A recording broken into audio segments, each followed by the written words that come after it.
अस्सलाम वालेकुम everyone, I hope कि आप सब ठीक होंगे। In this video we are going to cover the western political philosophers. एक उनका रिवीजन पॉइंट ऑफ व्यू से सारे के सारे जो वेस्टर्न पॉलिटिकल थिंकर्स हैं उनको आज हम कवर करने की कोशिश करेंगे। उनमें प्लेटो से लेके जो जो CCE और CSS के अंदर सवाल पूछे जाते हैं पॉलिटिकल थिंकर्स के बारे में, स्पेसिफ़िकली वेस्टर्न पॉलिटिकल थिंकर्स के बारे में, उनको हम कवर करने की कोशिश करेंगे। ठीक है, so we will cover Plato, Aristotle, Machiavelli, Montesquieu, Hobbes, Locke, Rousseau, Marx, Hegel and Bentham. ठीक है, और मैं कोशिश तो यही करूँगा कि एक ही वीडियो में सारे कवर हो जाएं, बट अगर नहीं होता तो this will probably be the first part, और इसका दूसरा पार्ट जो है उसको मैं जल्द ही अपलोड कर दूँगा। ठीक है, आई एम टारगेटिंग CCE 2025। ठीक है, उसमें काफ़ी कम दिन रह गए हैं, तो वी हैव टू कवर जो जो इम्पोर्टेंट और एक्सपेक्टेड टॉपिक्स हैं। ठीक है, कीपिंग इन माइंड कि ये एक रिवीजन पॉइंट ऑफ व्यू से लेक्चर कवर किया जाएगा। ठीक है, तो जल्दी जल्दी मैं टॉपिक्स को कवर करता जाऊँगा ताकि आपका टाइम भी बच जाए और आपका रिवीजन भी हो जाए और आपका टॉपिक भी क्लियर हो जाए वेस्टर्न पॉलिटिकल फ़िलासफ़र्स का। ठीक है, सबसे पहला पॉलिटिकल थिंकर है हमारा प्लेटो। प्लेटो जो है वो पैदा हुए थे 427 BCE में, 427 BCE में, and he died in 347 BCE। ठीक है, इनके मेजर वर्क्स में सबसे बड़ा किताब है द रिपब्लिक, जो इनका सबसे बड़ा इम्पोर्टेंट पॉलिटिकल काम है। उसके बाद द स्टेट्समैन और द लॉज। ठीक है, ये इनके मोस्ट इम्पोर्टेंट 3 काम हैं, और द रिपब्लिक इनका सबसे ज़्यादा इम्पोर्टेंट माना जाता है, जिसमें उन्होंने आइडियल स्टेट का कॉन्सेप्ट दिया था और एलिगरी ऑफ केव का भी कॉन्सेप्ट दिया था। ठीक है, मतलब एक शॉर्ट स्टोरी बयान की थी। ठीक है, उसके अलावा इनका जो सेंट्रल पॉलिटिकल क्वेश्चन था कि जस्टिस के बारे में था, what is justice and what is the ideal state. इनके टीचर थे सोक्रेटिस को, मतलब इनका जो सिटी स्टेट था ग्रीक में, एथेंस, वो पेलोपोनेशियन वॉर को हार गया था, और इनके जो मास्टर टीचर थे सोक्रेटिस, प्लेटो के, उनको भी जहर पिला दिया गया था। सो मतलब ये एक आइडियल स्टेट क्रिएट करना चाहते थे, इसीलिए उन्होंने अपना कॉन्सेप्ट दिया था आइडियल स्टेट का। ठीक है, प्लेटो के बारे में मोस्ट ऑफ द टाइम्स यही सवाल आ जाता है आइडियल स्टेट के बारे में, या फिर एलिगरी ऑफ केव, और उसके अलावा उसके जो कंपैरिजन आ जाता है उसका प्लेटो का एरिस्टोटल के साथ। ठीक है, ह्यूमन नेचर के बारे में एरिस्टोटल कहते हैं कि जो ह्यूमन नेचर है उसमें 3 मेजर एलिमेंट्स हैं। पहला है रीज़न यानी विजडम, दूसरा है स्पिरिट यानी करेज, ब्रेवरी, बहादुरी, तीसरा है एपिटाइट मतलब भूख, मतलब डिज़ायर्स। ये 3 जो हैं, ये 3 मेजर एलिमेंट्स हैं ह्यूमन नेचर के अंदर, और सोसाइटी जो है, society should reflect these qualities Plato के हिसाब से। और यही जो मेन बेसिस है थियरी ऑफ जस्टिस की। वो कहते हैं कि justice means each person performing the function for which he और शी इज़ नेचुरली सूटेड। मतलब फॉर एग्ज़ाम्पल, अगर कोई किसी के अंदर रीज़न ज़्यादा है, विजडम है, तो उसे रूलर होना चाहिए, उसे गवर्न करना चाहिए। ठीक है, और किसी के अंदर ब्रेवरी है, स्पिरिट है, तो उसे सोल्जर बनना चाहिए, उसे डिफेंड करना चाहिए। और किसी के अंदर एपिटाइट है, डिज़ायर है, तो उसे प्रोड्यूसर बनना चाहिए, शुड प्रोड्यूस। ठीक है, अगर ये सारे के सारे लोग जो हैं, इंडिविजुअल्स हैं, ये अपनी नेचुरली सूटेड काम फंक्शन करें, परफॉर्म करें, तो ये जस्टिस हो जाएगी। ठीक है, और प्लेटो ने अपनी आइडियल स्टेट का कॉन्सेप्ट भी इसीलिए दिया था, टू अटेन जस्टिस। और प्लेटो के लिए जस्टिस यही थी कि जो चीज़ आप नेचुरली कर सकते हैं, नेचुरली सूटेड है जिस चीज़ के लिए, आप वही करें। ठीक है, therefore justice is essentially functional specialisation and harmony. ठीक है, आइडियल स्टेट पे आते हैं कि जो in ideal state for Plato is possessed 4 cardinal virtues of wisdom, जिसमें विजडम बताई मैंने आपको, courage and discipline and justice. ठीक है, जस्टिस उसकी मतलब बुनियाद है आइडियल स्टेट की। तो कॉन्सेप्ट ऑफ जस्टिस मैंने बताया आपको। आइडियल स्टेट का थोड़ा बता देता हूँ कि आइडियल स्टेट क्या है। प्लेटो की जो आइडियल स्टेट है उसमें 3 क्लासेस हैं। पहला है फ़िलोसोफर्स, जिसमें आप फ़िलोसोफर किंग का कॉन्सेप्ट भी देखते हैं। जो फ़िलोसोफर्स हैं वो रूल करेंगे, उनका जो वर्च्यू है वो विजडम है, ठीक है। दूसरा जो क्लास है वो गार्जियंस का है या सोल्जर्स का है, ठीक है। गार्जियंस और सोल्जर्स, उनका फंक्शन है डिफेंड करना, आपकी जो सिटी स्टेट है, आपकी जो गवर्नमेंट है, उसको डिफेंड करना। उनका वर्च्यू है करेज। और तीसरा क्लास जो आइडियल स्टेट है प्लेटो की, उसमें तीसरा क्लास है प्रोड्यूसर्स का, मतलब वो इकोनॉमिक एक्टिविटीज़ करेंगे और उनके अंदर वर्च्यू है मॉडरेशन का, वो मॉडरेट होते हैं, उनके अंदर भूख होती है, ठीक है। वो आर्टिजन्स होते हैं, लेबरर्स होते हैं, ठीक है। ये 3 उन्होंने हमें क्लासेस बताई थी। ये एक इकोनॉमिकल क्लास है जो कि अपना मिनियन काम करती हैं, जो चीज़ उनको बताई जाए वही काम करती हैं। ये लोअर क्लास आ गई, सबसे कम निचला तबका, और इनमें एपेटाइट और डिज़ायर इनकी सिंबल होती है। सोल्जर और ऑक्सिलरीज जैसे बताया मैंने, जो डिफेंड करते हैं, ये मिलिट्री क्लास है हमारी, और इनकी जो सिंबल है वो है करेज और स्पिरिट। इनमें वर्च्यू है वो होती है करेज और स्पिरिट की। ये हमारे प्रोटेक्टर्स हैं आइडियल स्टेट के अंदर। और इनमें स्किल होनी चाहिए हमें, मार्शल स्किल्स, मतलब ये हमें प्रोटेक्ट कर पाएँ। फ़िलोसोफर किंग्स पे आ जाते हैं, ये हमारी रूलिंग क्लास है। इनमें लॉजिक और विजडम होती है, रीजनिंग। इनकी जो सिंबल है, हर एक क्लास की एक सिंबल है, इनकी सिंबल है विजडम और लॉजिक, ठीक है। इनमें एक एस्थेटिक एजुकेशन होनी चाहिए, जैसे आर्ट, लिटरेचर, म्यूज़िक, फ़िलासफ़ी, इनकी सारी की सारी पूरी की पूरी एजुकेशन होती है, और इनमें मोरल्स की कल्टीवेशन की जाती है, ठीक है। आइडियल स्टेट जैसे मैंने बताया कि ये इसकी बुनियाद ही जस्टिस के ऊपर रखी गई है। और जैसे फंक्शनल स्पेशलाइजेशन है कि जो आर्टिसन है वो सोल्जर के काम में मुदाखलत नहीं करेगा, और जो सोल्जर है वो रूलर की काम में मुदाखलत नहीं करेगा, इंटरफेयर नहीं करेगा। इससे ही हारमनी होगी और इससे ही जस्टिस अचीव की जाएगी, ठीक है। Non interference is the only way to achieve justice. Plato का यही कॉन्सेप्ट था, ठीक है। उनकी एजुकेशन के बारे में भी हमें प्लेटो ने बताया था कि एजुकेशन नेसेसरी है, स्टेट कंट्रोल्ड एजुकेशन दी जाएगी। इसेंशियल है कि हम जो रूलर्स होंगे हम उन्हें कैसे ट्रेन करेंगे, ठीक है। और फ़िलोसोफर जो है वो उसकी जो एजुकेशन वो सबसे ज़्यादा होगी, लॉन्गेस्ट होगी, और वो इवेंचुअली बन के, मतलब इस पूरी एजुकेशन से गुज़र के रूलर बनेंगे। और जो एजुकेशन है वो पूरी की पूरी स्टेट कंट्रोल्ड होगी। और इसने, मतलब प्लेटो को पहला फेमिनिस्ट भी कहा जाता है, क्योंकि उसने ये सारी की सारी चीज़ें औरतों के लिए भी मैंडेटरी की थी, ठीक है। यहाँ पे मेंशन्ड है ये कि, एक second, both men and women are treated equally in the state. मतलब वो कहते थे कि औरतें भी हमारी पॉपुलेशन का हिस्सा हैं, तो उनकी emancipation and equal education and opportunity औरतों के लिए लाजमी है, ताकि स्टेट के लिए वो कंट्रीब्यूट कर सकें। क्योंकि प्लेटो के लिए स्टेट की वेलबीइंग, स्टेट का आगे बढ़ना, स्टेट का सर्वाइवल, वो एंड गोल था, सबसे ज़्यादा इम्पोर्टेंट वो था, ठीक है। अब उन्होंने एक कॉन्सेप्ट और दिया था कि फैमिली और प्रॉपर्टी, मतलब जो गार्जियन क्लास है और जो रूलिंग क्लास है उनके लिए कोई फैमिली नहीं होगी, उनके लिए कोई प्रॉपर्टी नहीं होगी।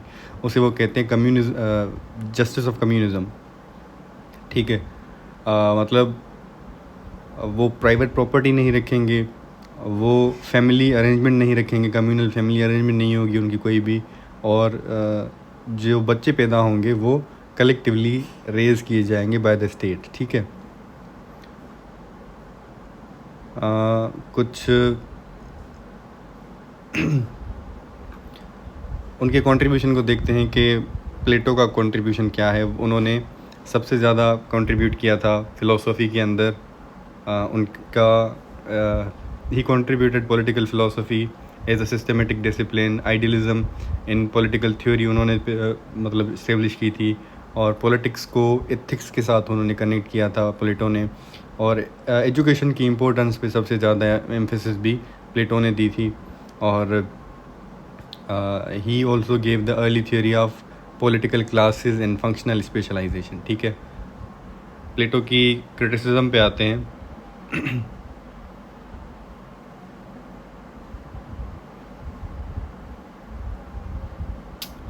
देखें, we are trying to cover all the aspects जितना भी हम कर सकें, बिकॉज दिस इज़ रिवीजन।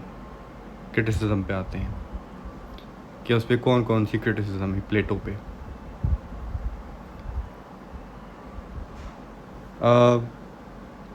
प्लेटो मतलब सबसे बड़ा ये अथॉरिटेरियन बन गया था, क्योंकि फ़िलोसोफर किंग को उसने एब्सोल्यूट बना दिया था कि उसकी अथॉरिटी को कोई क्वेश्चन नहीं करेगा, वो जिस तरह से चाहे चला सकता है। उसने लॉजिक ये दिया था कि उसके पास, जो फ़िलोसोफर किंग है, उसके पास विजडम है, नॉलेज है, लॉजिक है, रीज़न है, इसीलिए वो जैसे चाहे अपने सिटीजन्स को, सब्जेक्ट्स को गवर्न कर सकता है। ठीक है, मतलब ये अथॉरिटेरियन हो जाता है, एब्सोल्यूट अथॉरिटी हो जाती है।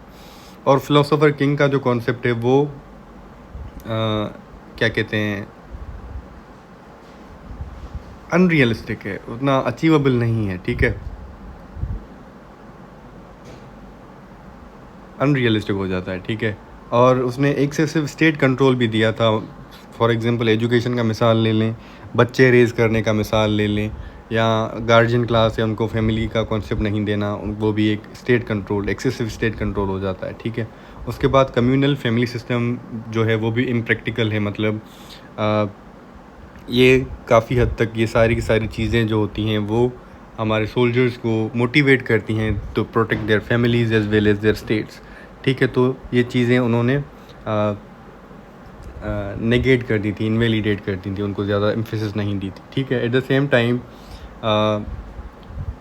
इंडिविजुअल फ्रीडम को भी उन्होंने अंडर एस्टिमेट कर दिया था कि मतलब जो इंडिविजुअल है वो उनका एंड गोल नहीं था, उनके लिए स्टेट ही सबसे ज़्यादा इम्पोर्टेंट थी। That is something modern societies do not believe in. ठीक है, उसके अलावा ह्यूमन जो है, ह्यूमन नेचर के अंदर इन 3 एलिमेंट्स के अलावा भी काफ़ी ज़्यादा क्वालिटीज़ होती हैं, एट्रीब्यूट्स होते हैं, एस्पेक्ट्स होते हैं। बट प्लेटो ने ध्यान दिया सिर्फ रीज़न पे, एपिटाइट पे और स्पिरिट पे। ठीक है, but human nature is way more complex than that. ठीक है, तो ये क्रिटिसिजम्स हैं कुछ प्लेटो के ऊपर। उनके ऊपर ये भी क्रिटिसिज्म है कि वो डेमोक्रेसी के ख़िलाफ़ थे, एंटी डेमोक्रेटिक टेंडेंसी थी उनके अंदर। ठीक है, ये कुछ क्रिटिसिज्म थी। He has made ruler superior that makes them above justice, मतलब वो अथॉरिटेरियन इतने हो गए थे कि वो जस्टिस के अंदर नहीं आते थे। ठीक है, concentration of political power in the hands of philosopher is likely to lead to totalitarianism. ये सारी चीज़ें मैंने बता दिया आपको। ठीक है, the system of functional specialization tends to dwarf the personality of individuals, eliminating the possibility of full development of human personality in his ideal state। ठीक है, मतलब आप सिर्फ एक चीज़ एक इंसान से करवा रहे हैं तो इतना ज़्यादा डोमिनेंट नहीं होती। For example, if I am brave does not mean that I can not be creative और आर्टिस्टिक। ये सारी की सारी चीज़ें मेरे अंदर होंगी, but Plato invalidated all those things. ठीक है, next is Aristotle. I hope I am going at a right pace. Aristotle जो है, he was born in 384 BCE and died in 322 BCE। ठीक है, उनके सबसे ज़्यादा कोर वर्क्स जो हैं वो पॉलिटिक्स और निकोमाचियन एथिक्स। ठीक है, I wish I could write that, but इस पर लिखना थोड़ा मुश्किल हो जाता है, टाइम टेकिंग हो जाएगा। ठीक है, उनका जो सेंट्रल आइडिया था एरिस्टोटल का थोड़ा बता दूं कि वो वहीं से बिलोंग करते थे जहाँ से प्लेटो करते थे, और उनके स्टूडेंट थे और उनकी एकेडमी के अंदर पढ़े थे एरिस्टोटल। ठीक है, बाद में उन्होंने अपनी खुद की एकेडमी बनाई थी लाइसियम नाम से। ठीक है, उनका सेंट्रल आइडिया था प्लेटो के, मतलब प्लेटो तो आइडियलिस्ट थे, बट ये एरिस्टोटल जो है ये रियलिस्ट थे, रेशनलिस्ट थे। ये एरिस्टोटल बिलीव करते थे, he studied existing constitutions empirically, मतलब उन्होंने जो उनके दौर में कॉन्स्टिट्यूशंस वगैरह थे उनको एम्पेरिकली पढ़ा था, और इनका थोड़ा बहुत जो बैकग्राउंड है वो साइंस से था, तो वो साइंटिफिक थे अपनी अप्रोच में, एरिस्टोटल, ठीक है। But at the same time जो इनके टीचर थे प्लेटो, वो आइडियलिस्ट थे। इनका जो एक फेमस कोटेशन भी है, man is by nature a political animal. इंसान को वो सोशल और पॉलिटिकल एनिमल मानते थे कि जो एक अकेला इंसान नहीं रह सकता, उसे सोशल मतलब बनाया गया है। अगर कोई अकेला रहता है, that is either a beast और अ गॉड, ठीक है। ये उनका मानना था एरिस्टोटल का। और एरिस्टोटल के लिए क्या कहते हैं, जो इंडिविजुअल है उसकी वेल बीइंग, उसकी प्रोग्रेस और ग्रोथ वो ज़्यादा मैटर करते थे as compared to the state, ठीक है। In the history of political philosophy, no one has surpassed Aristotle in encyclopedic interest and accomplishment. ठीक है, he is regarded as the father of political science, and he was the first to analyze critically and systematically and then existing constitutions and classify, मतलब उस दौर में जितने भी constitutions थे, states के टाइप्स थे, गवर्नमेंट्स के टाइप्स थे, उन सबको पढ़ा और आइडेंटिफाई किया, ठीक है, क्लासीफाई किया। और इनके दोनों के अंदर काफ़ी ज़्यादा डिफरेंसेस हैं, सिमिलैरिटीज़ भी हैं बट डिफरेंसेस भी हैं। Difference between Plato and Aristotle is the difference between philosophy and science, ठीक है। वो फ़िलासफ़र थे, ये हमारे साइंटिस्ट हैं, ठीक है, काफ़ी हद तक Aristotle. Plato was the father of political philosophy, Aristotle is the father of political science. ये यहाँ पे हमारे डिफरेंसेस शुरू हो जाते हैं। The former is a philosopher, the latter is a scientist. Former is follows deductive methodology, मतलब Plato जो है उनकी डिडक्टिव मेथोडोलॉजी थी, और एरिस्टोटल की जो है वो इंडक्टिव मेथोडोलॉजी है, ठीक है। एरिस्टोटल ने अराउंड 150 फिलोसॉफिक ट्रीटीज़ लिखी थी अराउंड, ठीक है। His works can be classified as under, मतलब इनके जो काम है major dialogues and the other works of popular character, collection of facts and materials from scientific treatment, systematic work, ये सारे इनके काम हैं। उसके बाद politics in the view of Aristotle को देखते हैं थोड़ा। उन्होंने ओरिजिन ऑफ स्टेट के बारे में भी थोड़ा बहुत बात की थी कि पहले फैमिली होती है, फैमिलीज़ मिलके विलेज बनाती हैं, विलेजेस मिलके पोलिस या स्टेट बनाते हैं। उसको पोलिस मतलब state. The state exists naturally because humans require political association to achieve a good life, ठीक है। ये उनकी लाइन है, बहुत ज़्यादा इंपॉर्टेंट, ये आप नोट डाउन कर लिए, मैं फिर से बोल देता हूँ आपके लिए। The state exists naturally because humans require political association to achieve a good life. Good life पे ज़्यादा एम्फेसिस दी है एरिस्टोटल ने। मतलब जो स्टेट का पर्पज़ है, the state exists not merely for survival but for good life. इसको आप यूडेमोनिया भी कह सकते हैं, एरिस्टोटल कहते थे यू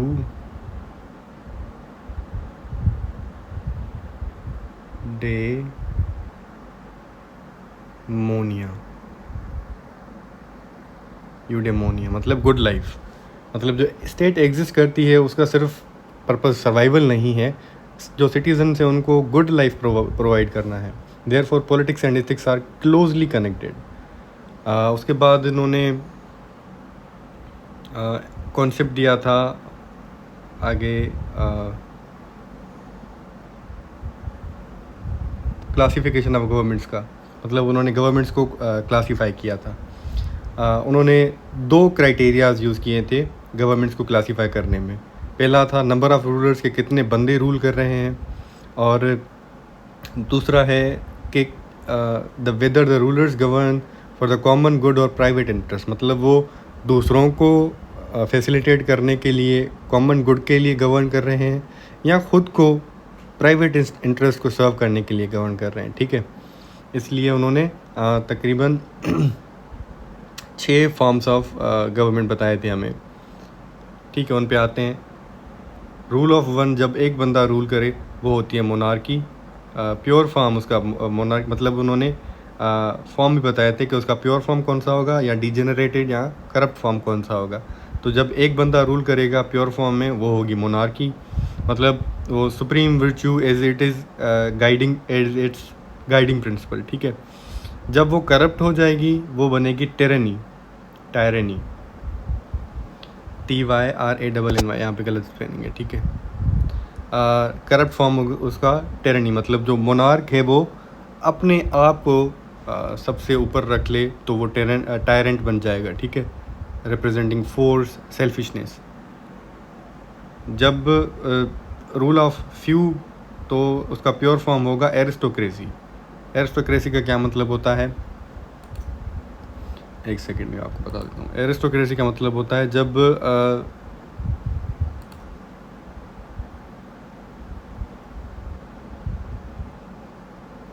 एक सेकेंड।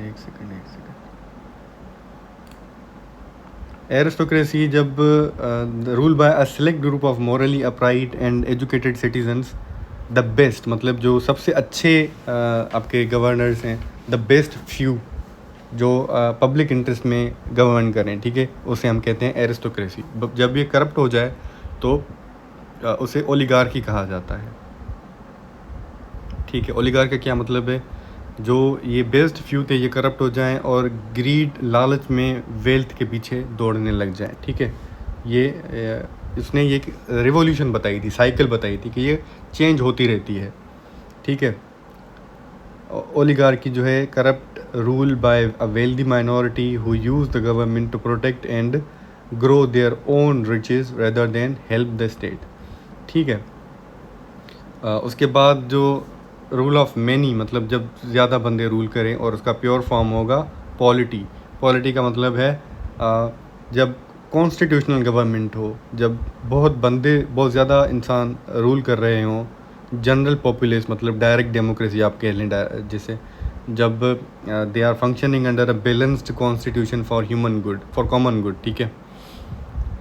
उसका जब करप्ट फॉर्म आएगा, डिजेनरेटेड फॉर्म आएगा, वो होगा डेमोक्रेसी, मतलब फॉर सम रीज़न ये डेमोक्रेसी को डिसलाइक करते थे, ठीक है। ये डेमोक्रेसी जो है ये मोबोक्रेसी उसको कहा जाता था उस दौर में। एरिस्टोटल के नज़रिए के हिसाब से a corrupt mob rule where the poor majority seize power and govern solely for their own narrow factional interest at the expense of others, मतलब वो अपना ही खुद का इंटरेस्ट सोचें, सेल्फिश हो जाएं, ठीक है। तो ये थे उसके फॉर्म्स ऑफ गवर्नमेंट। और एरिस्टोटल के हिसाब से जो मोनार्की है ये सबसे ज़्यादा प्योरेस्ट फॉर्म ऑफ गवर्नमेंट है, जहाँ पे जो मोनार्क है rules for the benefits of the people without any discrimination, ठीक है। और यहाँ पे of the three forms of Aristotle holds monarchy to be the best and most ideal kind, मतलब सबसे ज़्यादा जो आइडियल है वो मोनार्की है एरिस्टोटल की नज़र में। Aristotle's deep sympathy for monarchy is to be understood in the light of his relation with the rising Macedonian monarchy. Macedonia में मोनार्की थी तो वो इस चीज़ के लिए अप्रिशिएट कर रहे थे वहाँ पे, ठीक है। मूविंग अहेड, इसके लिए बेस्ट प्रैक्टिकल गवर्नमेंट जो थी वो पॉलिटी भी थी। पॉलिटी में मतलब combination of democracy and oligarchy थी, rule of law, strong middle class और कॉन्स्टिट्यूशनल गवर्नमेंट भी थी। मिडिल क्लास को भी इम्पोर्टेंट दी गई थी। एरिस्टोटल के हिसाब से सबसे ज़्यादा इम्पोर्टेंट आइडिया ये था कि जो एक स्ट्रॉन्ग मिडिल क्लास होती है वो कन्फ्लिक्ट को रिड्यूस करती है, मतलब जो अमीर और गरीब के बीच में जो कन्फ्लिक्ट होता है उसे मिडिल क्लास रिड्यूस करती है और स्टेबिलिटी को प्रमोट करती है मिडिल क्लास, और एक्सट्रीमिज़म को भी रोकती है, ठीक है। कॉन्स्टिट्यूशनल गवर्नमेंट को भी सपोर्ट करती है। मतलब रूल ऑफ लॉ जो है वो एरिस्टोटल के लिए बहुत ज़्यादा इम्पोर्टेंट था। मतलब जो rule of law over rule of an individual, मतलब कोई इंडिविजुअल गवर्न ना करे, लॉ बनाया हुआ हो, प्रिंसिपल्स हो, वो ही चीज़ें आप गवर्न करें तो बेहतर है, ठीक है।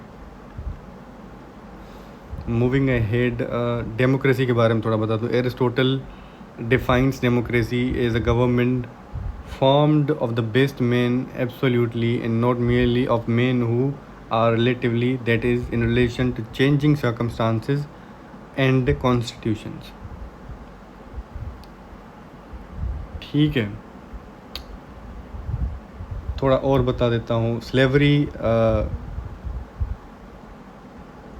जैसे ये मैंने बताया आपको कि जो फॉर्म्स ऑफ गवर्नमेंट ने बताए थे एरिस्टोटल ने, ये रिवॉल्व करते हैं। इनमें अंदर रिवॉल्व मतलब एक फॉर्म ऑफ गवर्नमेंट दूसरे में जाता है, फिर तीसरे में और चौथे में, तो एक साइकिल चलती रहती है, ठीक है।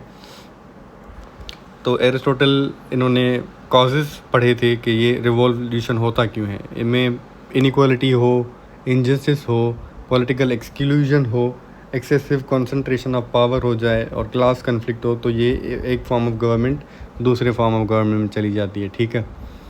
फॉर एग्जांपल अगर किसी डेमोक्रेसी के अंदर, ये आज का मिसाल दे रहा हूँ, ये एरिस्टोटल ने बात नहीं की। फॉर एग्जांपल किसी डेमोक्रेसी के अंदर या किसी डिक्टेटरशिप के अंदर बहुत ज़्यादा इनजस्टिस हो, इनइक्वालिटी हो, जैसे हमने तुनिसिया के अंदर देखा था अरब स्प्रिंग के अंदर, तो वहाँ पे भी एक अथॉरिटेरियन रिजीम था।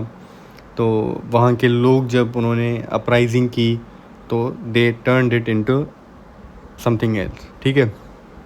फॉर्म ऑफ गवर्नमेंट वहाँ पे चेंज हो गया। ये उसका एक मिसाल है। प्राइवेट प्रॉपर्टी के लिए कहते हैं कि एरिस्टोटल प्राइवेट प्रॉपर्टी को जो है वो इनकरेज करते हैं कि प्राइवेट ओनरशिप जो है वो रिस्पॉन्सिबिलिटी को इनकरेज करती है। People care better for what they own, ठीक है।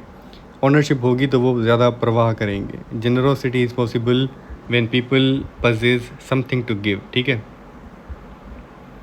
और स्लेवरी के लिए उन्होंने मतलब उसको वैलिडेट किया था, एग्री किया था उसके ऊपर कि एक ये चीज़ उनके लिए थोड़ी कंट्रोवर्शियल है कि he controversially defended natural slavery, arguing that some people were naturally suited to being ruled, ठीक है। उन्होंने डिफरेंट टाइप्स बताए थे। फॉर एग्जांपल जैसे आप किसी से जंग लड़ते हैं और आप प्रिजनर्स ले आते हैं तो वो आपके स्लेव्स बन जाएंगे, ठीक है। तो उन्होंने स्लेवरी को डिफेंड किया था और उन्होंने औरतों के लिए भी कंट्रोवर्शियल बात की थी कि सबसर्विएंट हैं औरतें। कंट्रीब्यूशन पे आते हैं कि वो जो हैं वो फादर ऑफ पॉलिटिकल साइंस हैं। कंपेरेटिव स्टडी ऑफ कॉन्स्टिट्यूशंस उन्होंने दी थी सबसे पहले। रूल ऑफ लॉ एरिस्टोटल ने बात की थी सबसे पहले। मिडिल क्लास थियरी भी उन्होंने दी थी और मिक्स्ड फॉर्म ऑफ गवर्नमेंट्स भी उन्होंने कहा था। और पॉलिटिकल एनालिसिस एम्पेरिकल तरीके से सबसे पहले एरिस्टोटल ने की थी। क्रिटिसिज्म थोड़ा सा बता दूं आपको कि उन्होंने स्लेवरी को डिफेंड किया था, ये क्रिटिसिज्म है। जैसे वुमेन के बारे में बताया कि उन्होंने एरिस्टोटल ने वुमेन को एक्सक्लूड किया था और जो दूसरे स्लेव इनहेबिटेंट्स हैं उनको भी सिटीज़नशिप से एक्सक्लूड किया था, that they are not the citizens, ठीक है। और उनका जो इक्वलिटी का कॉन्सेप्ट है वो काफ़ी ज़्यादा लिमिटेड है। और ये जो फॉर्म्स ऑफ गवर्नमेंट दिए थे उन्होंने, वो आज के दौर में अप्लाइड नहीं होते। जैसे डेमोक्रेसी है वो सबसे ज़्यादा प्रेफर की जाती है, बट एरिस्टोटल ने उसको प्रेफर नहीं किया था। और उनका जो रिवोल्यूशन है वो भी आज के दौर में इनएक्यूरेट है, ठीक है। तो इनका जो पोलिस सेंटर्ड एक मॉडल बताया था उन्होंने, ये आज के मॉडर्न स्टेट्स के लिए अनसूटेबल है, ठीक है। Moving ahead, next is Niccolo Machiavelli. Machiavelli जो हैं ये ही was born in 1469 and died in 1527, ठीक है। इनका सबसे फेमस बुक है द प्रिंस,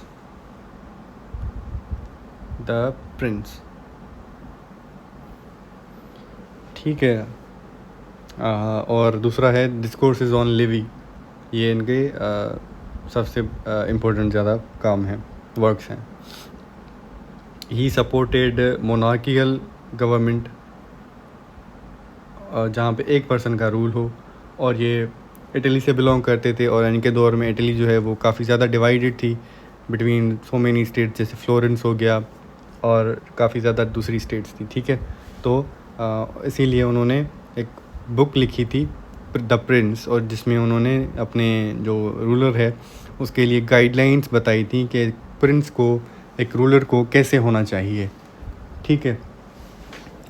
इसको काफ़ी ज़्यादा रूथलेस माना जाता है, but he I believe that he was a realist, और काफ़ी ज़्यादा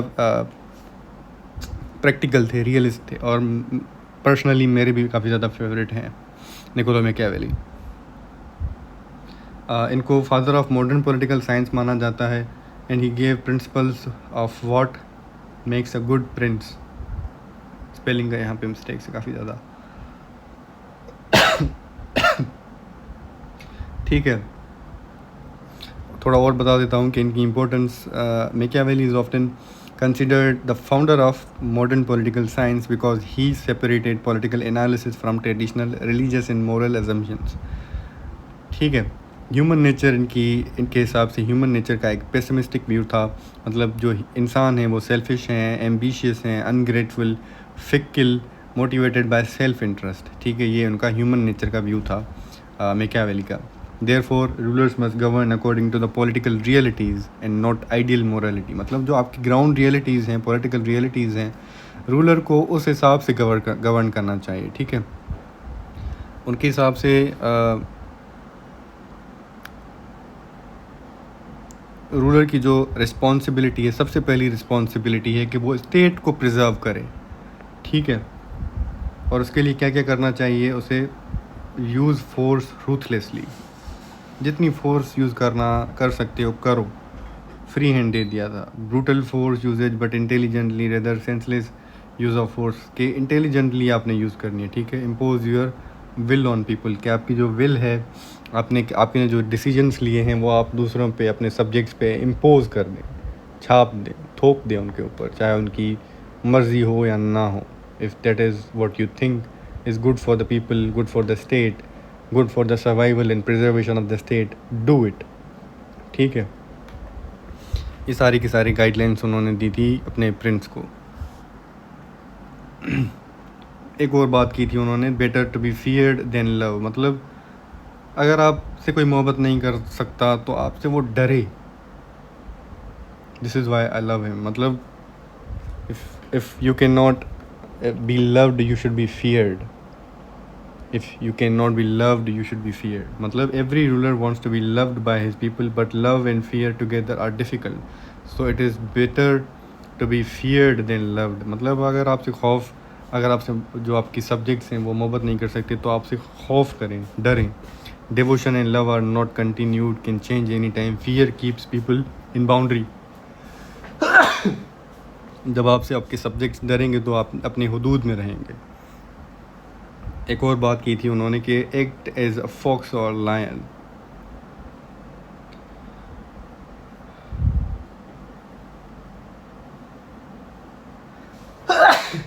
सॉरी, मतलब लायन जो होता है वो काफ़ी ज़्यादा बहादुर होता है, उसमें स्पिरिट होती है, करेज होती है, डरता नहीं है।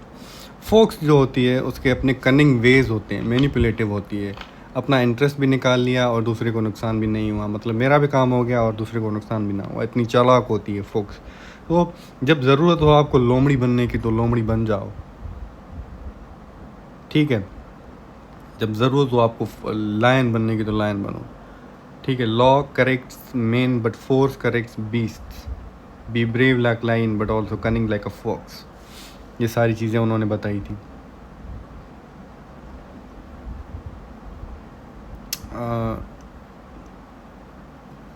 Moving ahead, use persuasion artfully, मतलब जो आप प्रोपेगेंडा यूज़ करेंगे, रिलीजन यूज़ करेंगे, आप अपने लोगों को परसुएड करने के लिए, वो एक आर्टिस्टिक, मतलब एक आर्टफुली तरीके से यूज़ करें कि पता भी ना चले अगले को कि वो मैनिपुलेट हो रहा है।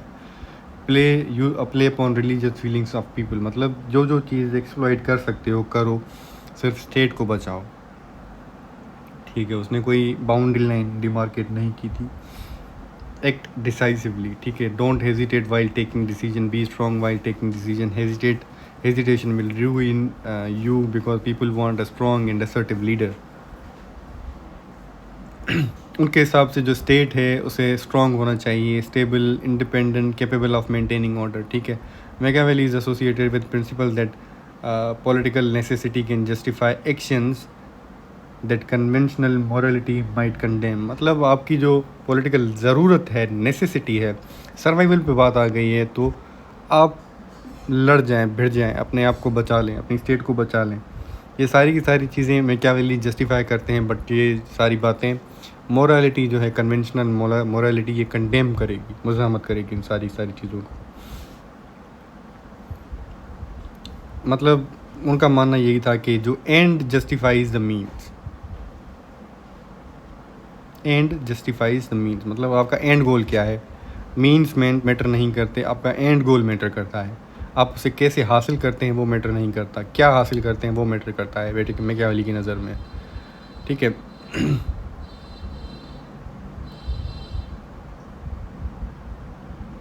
उनका be popular among people, don't let people hate you, gain reputation among majority, ठीक है। Abstain from property and women of subjects, इसका मतलब क्या है, do not under any circumstances molest the property and women of your subjects, do not break this rule. मतलब वो जो कहते हैं कि मतलब ये दो चीज़ें मतलब हैं आपके सब्जेक्ट्स के लिए, इन चीज़ों को मोलेस्ट ना करें।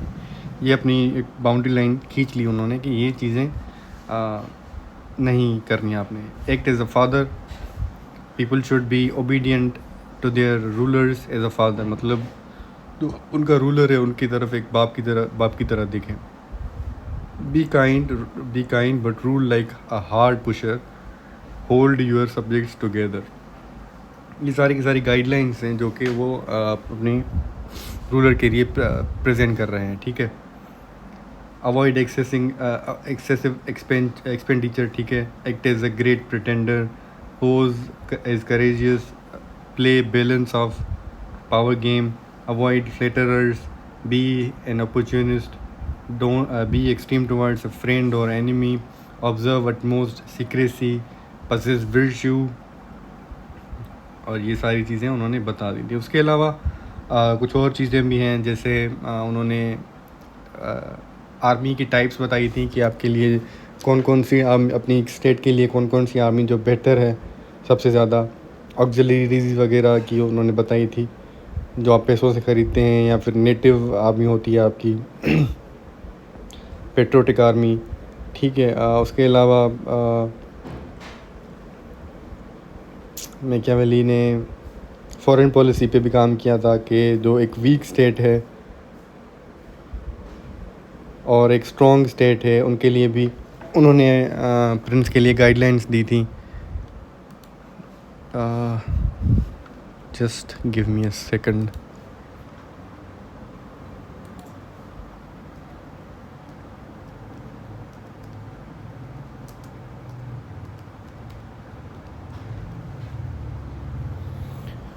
हाँ, मैकियावेली की फ़ॉरेन पॉलिसी बता रहा था कि उनका जो मैकियावेली की फ़ॉरेन पॉलिसी के कोर प्रिंसिपल ये थे कि आपकी नेशनल इंटरेस्ट आपके लिए सबसे ज़्यादा इम्पोर्टेंट हैं।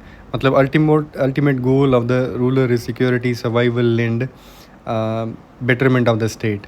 ट्रेडिशनल मोरालिटी जो है वो बैक सीट ले लेगी, बट आपको अपनी स्टेट का सर्वाइवल सबसे ज़्यादा आगे रखना है।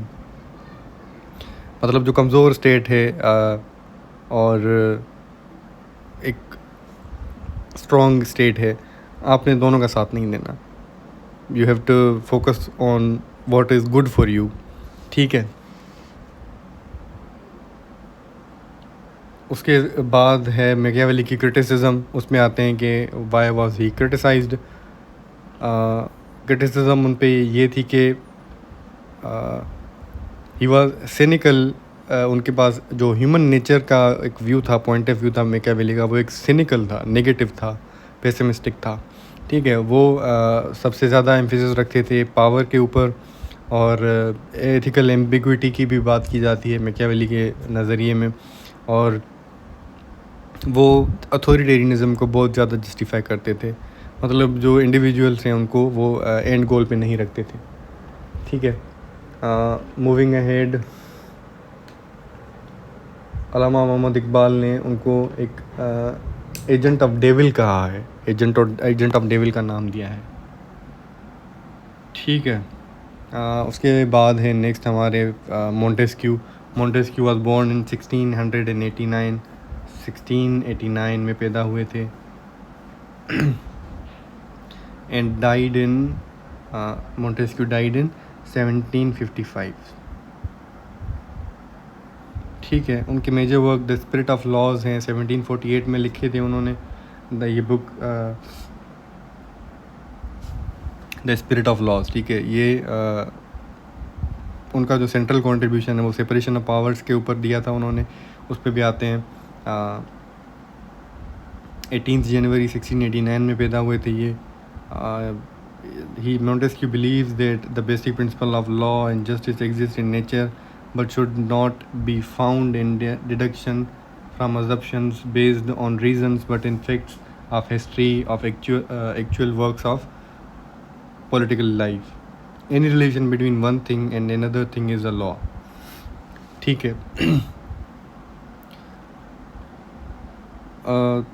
3 पावर्स हैं, 3 ऑर्गन्स ऑफ द स्टेट हैं मोंटेस्क्यू की नज़र में। लेजिस्लेटिव का काम है कानून बनाना, कानून साजी करना। उसके बाद एग्जीक्यूटिव है। एग्जीक्यूटिव मतलब जो लेजिस्लेटिव ने कानून बनाए उनको इम्प्लीमेंट करना एग्जीक्यूटिव का काम है, और उन्हीं कानूनों का, उन्हीं लॉज को इंटरप्रेट करना जुडिशरी का काम है। ठीक है, जब आप अपने पावर को अब्यूज़ करेंगे तो ये आप एक टायरेंट बन जाएंगे। ठीक है, यहाँ पे पॉजिटिव लॉज आ जाते हैं। उनका क्या मतलब है? Positive laws are established by a man himself, they are the particular and precise institution of legislature. ठीक है, पॉजिटिव लॉज जो हैं वो इंस्टीट्यूशन लेजिस्लेचर का इंस्टीट्यूशन है। They are not universal laws accepted in one community can not necessarily be applied to another community. ठीक है, law का कॉन्सेप्ट ये है कि किसी एक सोसाइटी का या किसी एक टाइम फ्रेम में कोई कानून बनाया जाता है तो वो ज़रूरी नहीं है कि वो दूसरी सोसाइटी में भी इम्प्लीमेंट हो जाए। ठीक है, फॉर एग्ज़ाम्पल टोबैको स्मोकिंग, तंबाकू नोशी जो है, कुछ सोसाइटीज़ में ये लीगल है, कुछ सोसाइटीज़ में ये इलीगल है। ठीक है, तो किसी एक सोसाइटी का कानून किसी दूसरी सोसाइटी पे इम्प्लीमेंट नहीं किया जा सकता according to Montesquieu. Positive laws को मोंटेस्क्यू 3 क्लासेस में तोड़ते हैं, जहाँ पे सबसे पहला इंटरनेशनल लॉ है। इंटरनेशनल लॉ जो है वो एक स्टेट का दूसरी स्टेट के साथ रिलेशनशिप कैसा है, और ये जो फोकस करते हैं ऑन पीस, मतलब peace should be the end goal in the international law. ठीक है, उसके बाद पॉलिटिकल लॉज हैं, उनमें क्या होता है कि these laws regulate the relation between individual and the state government. कोई भी एक कंट्री है, उसके अंदर जो भी स्टेट सिटीजन्स रहते हैं उनका अपनी स्टेट के साथ कैसा रिलेशन है वो गवर्न किया जाएगा बाय पॉलिटिकल लॉज। अब दूसरा है सिविल लॉज। सिविल लॉ में क्या है कि ये सिटीजन्स, एक सिटीज़न का दूसरे सिटीज़न के साथ क्या रिलेशन है उसको रेगुलेट करना, ये सिविल लॉ में आएगा। ये 3 क्लासेस आइडेंटिफाई की थी मोंटेस्क्यू ने। ठीक है, लिबर्टी पे आते हैं। लिबर्टी का मतलब ये नहीं होता कि आपके पास अनलिमिटेड फ्रीडम हो। लिबर्टी का मतलब होता है कि आपके पास सिक्योरिटी अंडर लॉज हो and freedom from arbitrary powers. मतलब ये नहीं कि लिबर्टी का मतलब ये नहीं होता कि मेरे पास लिबर्टी है और मैं जाके अगले का खून कर दूं, अगले की प्रॉपर्टी ले लूं, या फिर अगले को कोई भी नुकसान पहुंचा दूं बिकॉज ऑफ लिबर्टी। लिबर्टी ये है कि मेरे पास मेरी स्टेट के अंदर ये राइट्स हैं कि I can right to safety, right to life, right to education, ये सारे के सारे राइट्स हैं। This is liberty. ठीक है, सिविल लिबर्टी क्या है?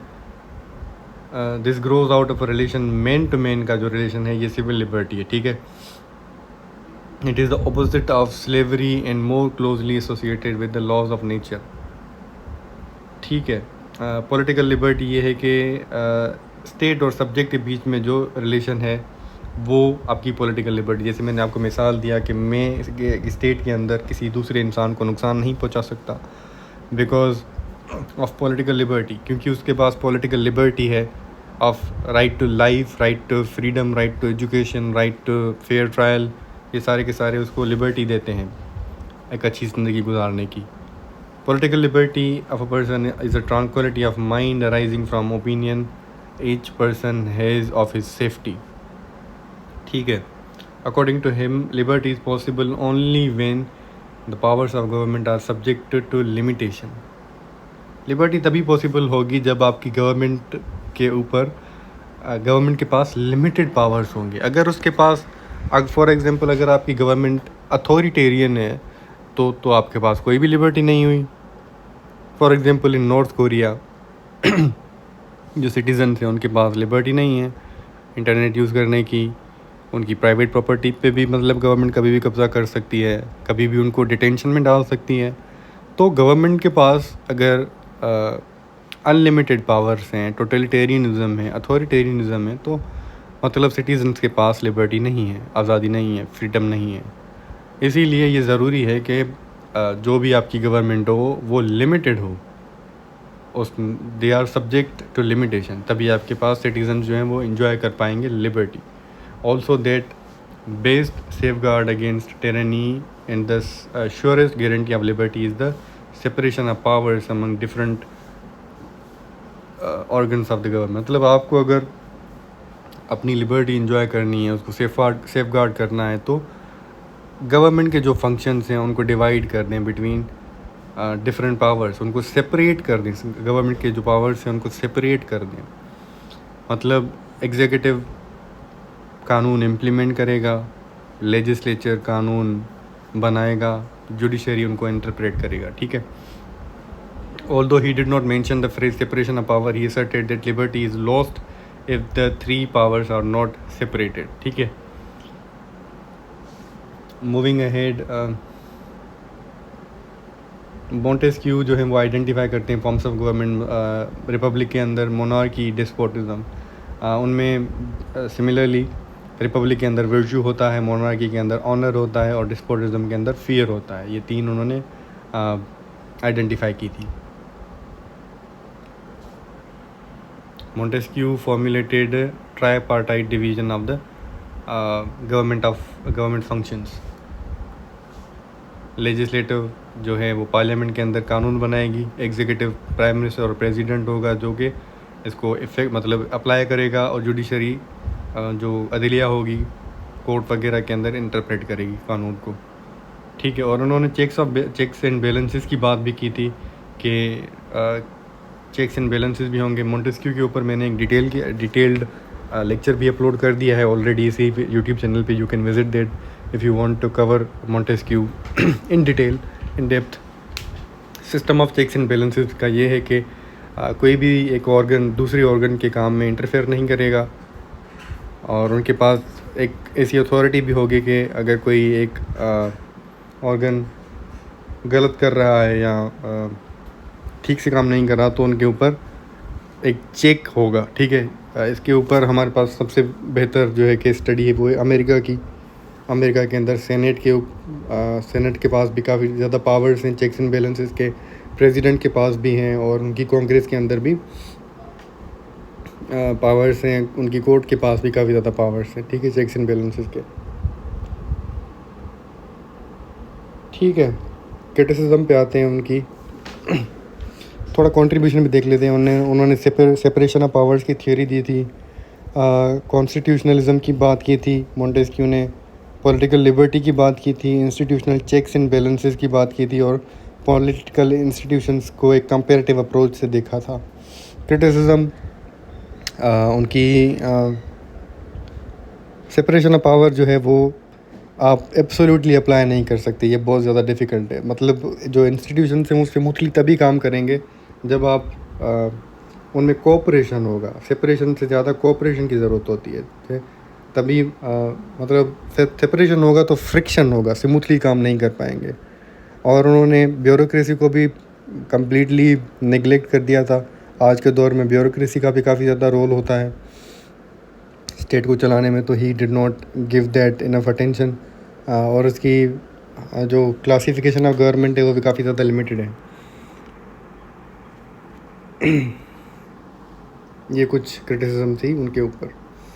कुछ सिमिलैरिटीज़ हैं एरिस्टोटल से उनकी, वो देख लेते हैं. Montesquieu follows the inductive and historical tradition of Aristotle and like him is interested in practical activities, ठीक है। Pays attention to influence physical environment on life of men and social institution, ठीक है। और ये है that you can pause the video and see, ठीक है। Next हमारा टॉपिक है Hobbes. I think I should cover Hobbes, Locke and Rousseau in one go, तभी बेहतर रहेगा। बट ये एक ही पेज पे हैं तो we can cover them separately. Hobbes जो हैं उन पे आते हैं, नहीं सॉरी, लॉक, जॉन लॉक। सबसे पहले जॉन लॉक हैं, 1632 में पैदा हुए थे, 1632 एंड वाज डाइड इन 1704, ठीक है। ये इंग्लिश फिलोसोफर थे, फादर ऑफ लिबरलिज्म कहा जाता है इनको। He introduced modern liberalism and he postulated that mind is a blank state. टेबुला रासा का कॉन्सेप्ट दिया था इन्होंने, मतलब टेबुला रासा ब्लैंक स्टेट, जिसमें आप, इसका मतलब ये है कि जो चीज़ आप अपने जहन में डाल देंगे वही आपकी आइडेंटिटी बन जाएगी। Was born without innate idea, मतलब जो हमारे जहन जो है वो खाली प्लेट है, खाली स्लेट है, ठीक है। हम आइडियाज़ के साथ पैदा नहीं हुए थे, खाली जहन के साथ पैदा हुए थे, बाद में हम सीखते गए। जैसे हम टेबुला रासा कहते हैं, टेबुला रासा, ब्लैंक स्लेट सॉरी। उनके मेजर वर्क्स हैं टू ट्रीटीज़ ऑफ गवर्नमेंट, एक उसके बाद दूसरा है लेटर कंसर्निंग टॉलरेशन। उनका इम्पोर्टेंस ये है कि उन्होंने लिबरलिज्म की थियोरी दी थी, कॉन्स्टिट्यूशनल गवर्नमेंट पे काम किया था, नेचुरल राइट्स के बारे में बात की थी और लिमिटेड गवर्नमेंट के बारे में बात की थी। ह्यूमन नेचर जो है लॉक की नज़र में जो है वो रेशनल है, कैपेबल ऑफ कोऑपरेशन है इंसान, और अगर हम इंसान को नेचुरल लॉ के तौर पे गवर्न करें तो कर सकते हैं, ठीक है। स्टेट ऑफ नेचर का कॉन्सेप्ट लॉक का ये है कि जो स्टेट ऑफ नेचर है, it was the condition of freedom and equality, not necessarily permanent war. मतलब लॉक की नज़र में फ्रीडम थी, इक्वलिटी थी, ये ज़रूरी नहीं कि हर टाइम जंग चल रही हो लॉक की नज़र में। बट इट लेक्स, जो स्टेट ऑफ नेचर है वो वहाँ पे इम्पार्शियल जजेस नहीं थे, और इस्टेब्लिश्ड कानून भी नहीं था वहाँ पे, और इफ़ेक्टिव इन्फोर्समेंट भी नहीं थी, ठीक है। इसीलिए स्टेट ऑफ नेचर में एक गवर्नमेंट बनाना ज़रूरी बन गया था, ठीक है, जहाँ पे ह्यूमन राइट्स जो हैं, मतलब इंसान जो हैं वो इनहेरेंटली अपने राइट्स को पजेस करते हैं। जैसे हमारे फॉर एग्जांपल मेरी लाइफ है तो मेरे पास लिबर्टी भी है, मेरे पास प्रॉपर्टी भी है, तो ये गवर्नमेंट बनेगी जो इन चीज़ों को प्रोटेक्ट करेगी, ठीक है।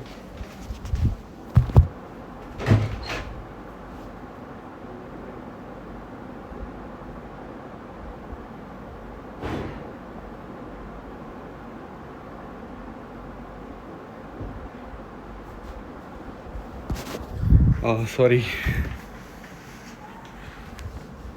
ठीक है। सोशल कॉन्ट्रैक्ट, मतलब लोगों ने ये इस्टेब्लिश की गवर्नमेंट अपने नेचुरल राइट्स को प्रोटेक्ट करने के लिए। मतलब लोग जो हैं उन्होंने अपना कंसेंट दिया था पॉलिटिकल अथॉरिटी को एक गवर्नमेंट बनाने के लिए। They gave consent to a legitimate authority only through consent of the government, मतलब जो उन्होंने अपना कंसेंट दिया था तभी एक गवर्नमेंट बनी थी। और लिमिटेड गवर्नमेंट की बात की थी, मतलब जो गवर्नमेंट है it must operate according to the law and protect rights, respect property, remain accountable, ठीक है।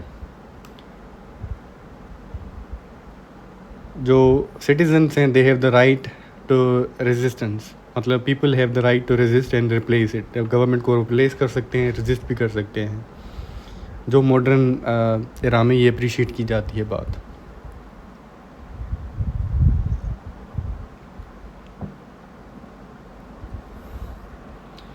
लिबरल डेमोक्रेसी का कॉन्सेप्ट भी यहीं पे आ जाता है। जो लिबरल डेमोक्रेसी है, it has greater respect for human reasons and acceptance of beliefs with evidence and rational discussions rather than traditional dogma, tolerance of different religious, philosophical and political belief। एक जो liberal democracy होगी उसके अंदर different religions का, different philosophies का, political beliefs के लिए respect होगी, टॉलरेंस होगी। ये उसके लिए लाजमी है एक लिबरल डेमोक्रेसी के अंदर। वहाँ पे पर्सनल लिबर्टी होगी, नेचुरल इक्वलिटी होगी, checks and balances of power of the government होगी, मतलब वहाँ पे सेपरेशन ऑफ पावर्स होगी। ये लिबरल डेमोक्रेसी के अंदर बेसिक ह्यूमन राइट्स होंगे, जैसे legal, religious, educational rights to marry and found a family. ठीक है, ये बेसिक ह्यूमन राइट्स भी लिबरल डेमोक्रेसी के अंदर होंगे। ठीक है,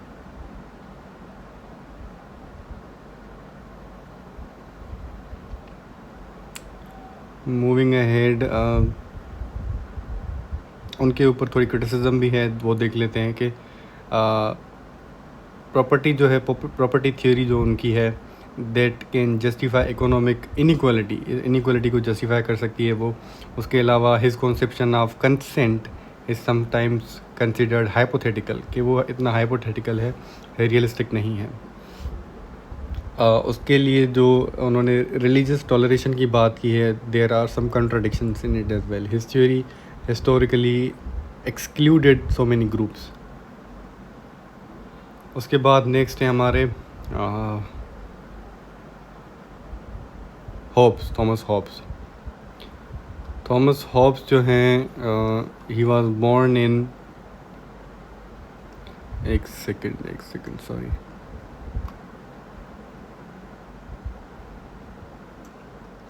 Thomas Hobbes was born in 1588 and died in 1679।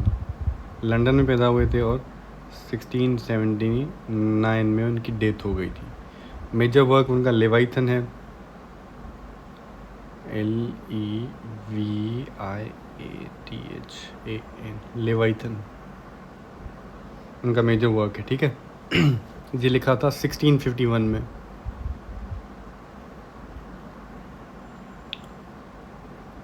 People can not be trusted to govern, मतलब ये उनकी जो स्टेट ऑफ नेचर के बारे में उनका ख्याल है कि मतलब war of all against all का कॉन्सेप्ट दिया था, कि हर टाइम लड़ते रहते थे स्टेट ऑफ नेचर के अंदर। जो मतलब लोगों को आप ट्रस्ट नहीं कर सकते उनको गवर्न करने के लिए। He argued that people are naturally wicked and cannot be trusted.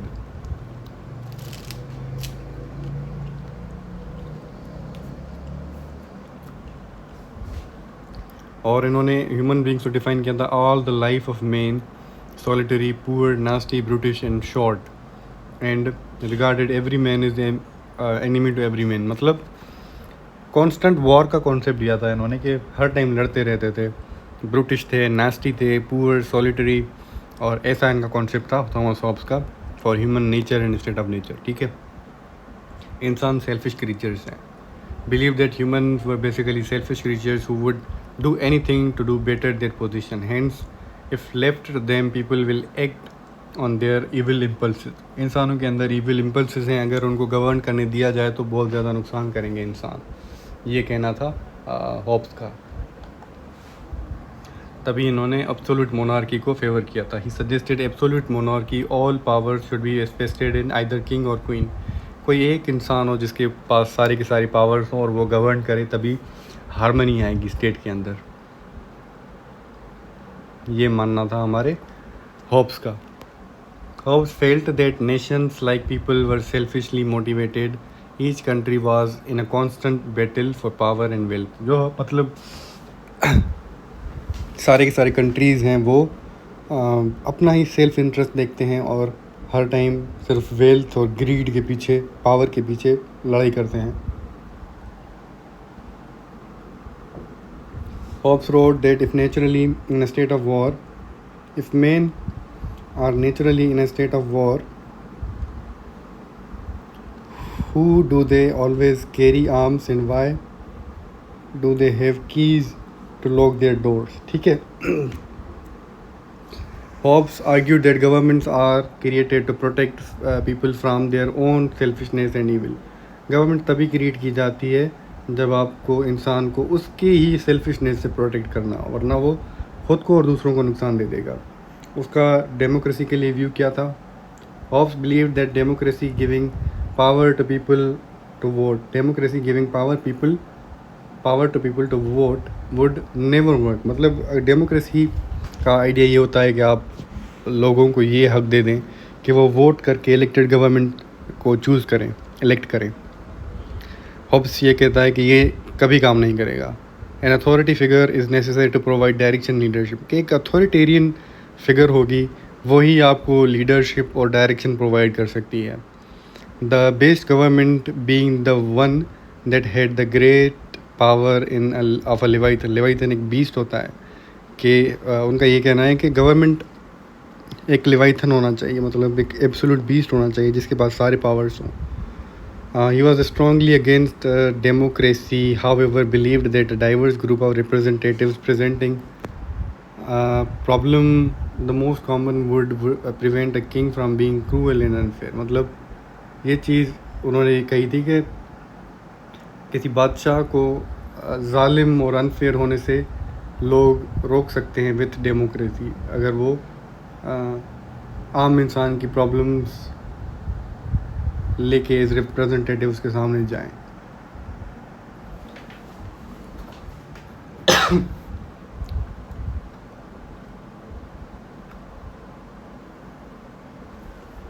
Sovereignty concept भी है यहाँ पे। हॉब्स कहते हैं, हॉब्स एडवोकेट करते हैं कि एब्सोल्यूट सॉवरेनिटी होनी चाहिए, एब्सोल्यूट सॉवरेनिटी होनी चाहिए, इंडिविजिबल और अनडिवाइडेड सॉवरेनिटी होनी चाहिए।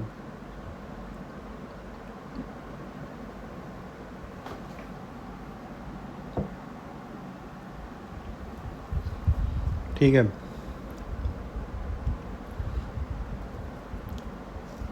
और लिबर्टी के लिए उन्होंने कहा था कि liberty is essentially the absence of external impediments, मतलब बाहर से आपके पास कोई भी रुकावटें ना हो। Citizens retain liberty where the law is silent, ठीक है। उसके बाद उनका कंट्रीब्यूशन ये है कि उन्होंने सोशल कॉन्ट्रैक्ट थियोरी दी थी, मॉडर्न थ्योरी ऑफ सॉवरेनिटी दी थी उन्होंने, security as fundamental political objective भी बात की थी उन्होंने, और पॉलिटिकल बिहेवियर की उन्होंने एक साइकोलॉजिकल मटीरियलिस्ट एनालिसिस भी की थी, ठीक है। और एक स्ट्रॉन्ग स्टेट थियरी भी उन्होंने दी थी। क्रिटिसिज्म उनके ऊपर ये होता है हॉब्स के ऊपर कि वो एक्सेसिव एब्सोल्यूटिज्म की बात करते थे, एब्सोल्यूटिज्म की मतलब इंडिविजुअल फ्रीडम की बात नहीं करते थे। Overly pessimistic of human nature and weak protection of individual rights, sovereign has excessive authority, ये उनके ऊपर क्रिटिसिज्म की जाती थी। उसके बाद है हमारे रूसो।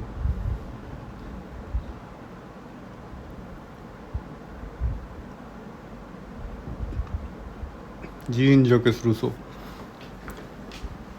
रूसो के ऊपर I have covered the entire topic, पूरा डिटेल्ड वीडियो है, you can visit it on this channel as well. Rousseau जो हैं वह ये पैदा हुए थे 1712 में,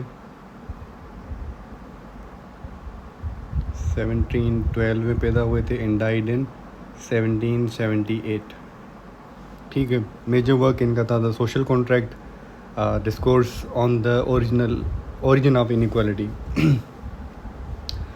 इनके लिए फेमस आपको ये बात बता दूं कि इन्होंने कहा था कि man is born free and everywhere he is in chains, मतलब इंसान पैदा तो आज़ाद हुआ है बट हर जगह पे वो उसके पाँव में बेड़ियाँ हैं।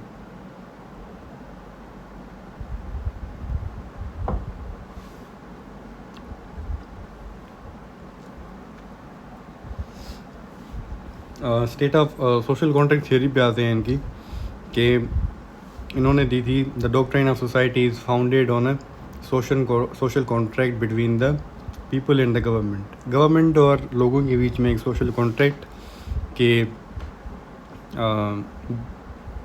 नतीजे में एक सोसाइटी का जन्म हुआ। When individuals contract to enter the society, each makes that contract simultaneously with the others and with himself.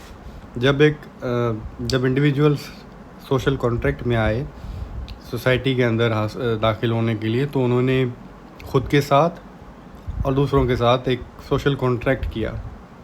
Each is a part of the sovereign which he is contracted to obey. मतलब लोग जो हैं वो ही सॉवरीन हैं. ठीक है. People are the ultimate sovereign for Rousseau. Freedom is changed by the act of contract. After contract obey the general will की बात की थी. ठीक है. वो बता दूँ. जनरल विल, एक्चुअल विल होती है जनरल विल और रियल विल. मतलब एक्चुअल विल जो होती है वो सेल्फिश विल होती है इंडिविजुअल्स की. एक्चुअल विल मतलब वो अपनी इम्पल्सेस जो उनकी नीड्स होती हैं, डिज़ायर्स वगैरह, वो उनकी एक्चुअल विल होती है इंसानों की. उसके बाद होती है रियल विल. रियल विल में होता है कॉमन गुड, मतलब मेरा भी और स्टेट का भी अच्छा हो, रियल विल. उसके बाद आती है जनरल विल. जनरल विल मतलब मेरा एज एन इंडिविजुअल अच्छा हो, कॉमन गुड हो, स्टेट के लिए भी वेलफेयर हो, तो ये होती है जनरल विल. और जनरल विल का कॉन्सेप्ट लिया था रूसो ने. ठीक है. Problems emerge with the private property. Private property होगी इंडिविजुअल्स के पास, एंड सोशल कंपैरिजन होगा, इनइक्वालिटी अराइज करेगी, and people would fall into dependence. ठीक है. और ये ना इनइक्वालिटी कब होती है? जब Rousseau identifies private property as a major turning point in the development of society and social inequality. General will के बारे में बताया मैंने आपको that one of Rousseau's most important concepts is general will. It differs from individual will which is actual will of the people, and the real will which is मतलब जो real होती है which stands for the common good. Rousseau believes in the inalienable supreme power, जो कि king हो या queen हो. ठीक है. Rousseau draws a sharp distinction between supreme power and the government. General will का भी मैंने थोड़ा सा बता दिया आपको कि ये जो होती है अनलिमिटेड होती है, इनएलिएनेबल होती है, ये सोर्स ऑफ लॉ होती है हमारे लिए, और ये अनरिप्रेजेंटेबल होती है. ये थोड़ा बहुत डायरेक्ट डेमोक्रेसी की बात भी होती है. मतलब रिप्रेजेंट नहीं किया जा सकता जनरल विल को, क्योंकि डायरेक्टली आप किसी भी इंडिविजुअल की विल बता नहीं कर सकते. इसीलिए आप पॉपुलर सोवरेनिटी का यहाँ पे कॉन्सेप्ट आ जाता है, because the popular sovereignty belongs to the people. Rousseau believe that general will exist and that it demands to be unqualified obedience of the every individual, her individual की. The general will exists to protect people against mass, not require them to be sacrificed to it. ठीक है. Universal dependency. Everyone is totally dependent on everybody. ठीक है. For example, state of nature में आ गए. मेरे rights हैं, right to life, right to property वगैरह, और मेरे सामने एक बंदा खड़ा है, उसके भी राइट टू लाइफ है, राइट टू प्रॉपर्टी है. मैंने ये कहा कि I am giving up on my right, मतलब मेरा जो राइट्स हैं I am giving up on them. I will protect yours so that you will not harm mine. ठीक है. तो इसमें सारे के सारे एक दूसरे पर डिपेंड करने लग जाते हैं कि ये मैं इसकी नहीं करूँगा तो ये मेरी नहीं करेगा. उसके बाद है ब्यूरोक्रेसी.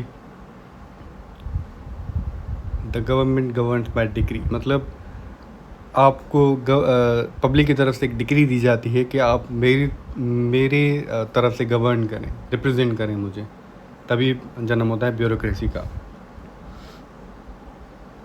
ठीक है.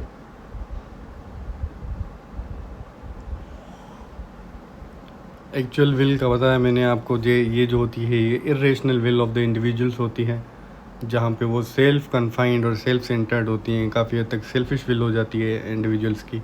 उसके बाद जो रियल विल है ये रेशनल विल होती है of individuals aims at the general welfare of the society.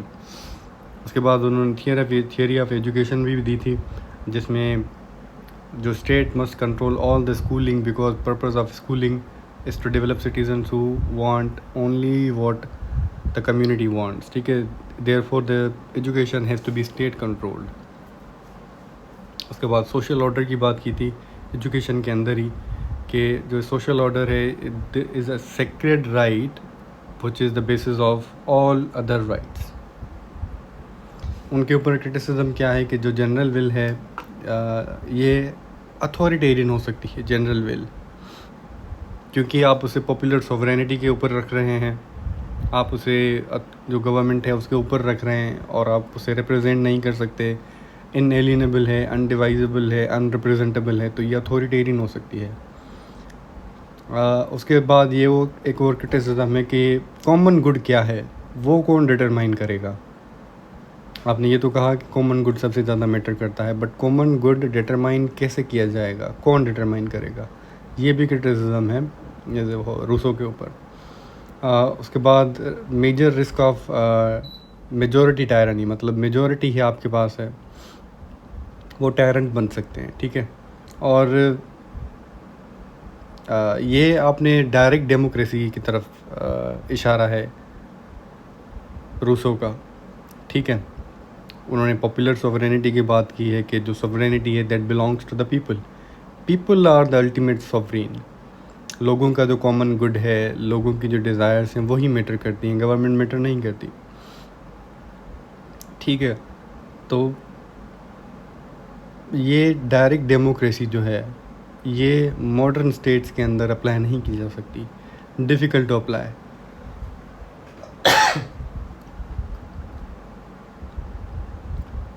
ठीक है। उसके बाद एक और क्रिटिसिज्म है इसके ऊपर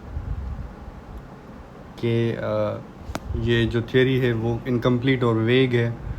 इन actual practice it is difficult to distinguish general will from the will of all. ये आप डिस्टिंग्विश नहीं कर सकते। General will neglects the force of moral law, मतलब ये अथॉरिटेरियन हो जाती है। It arises a sort of conflict between common interest and the interest of the individual, ठीक है। Not applicable to the bigger state in population, मतलब कोई बड़ी स्टेट होगी उसके अंदर आप डायरेक्ट डेमोक्रेसी नहीं करवा सकते, उसके लिए भी आपको रिप्रेजेंटेटिव्स चाहिए होंगे, ठीक है। उसके बाद we have Karl Marx. I think we should cover that in a different video काफ़ी लंबी हो गई है।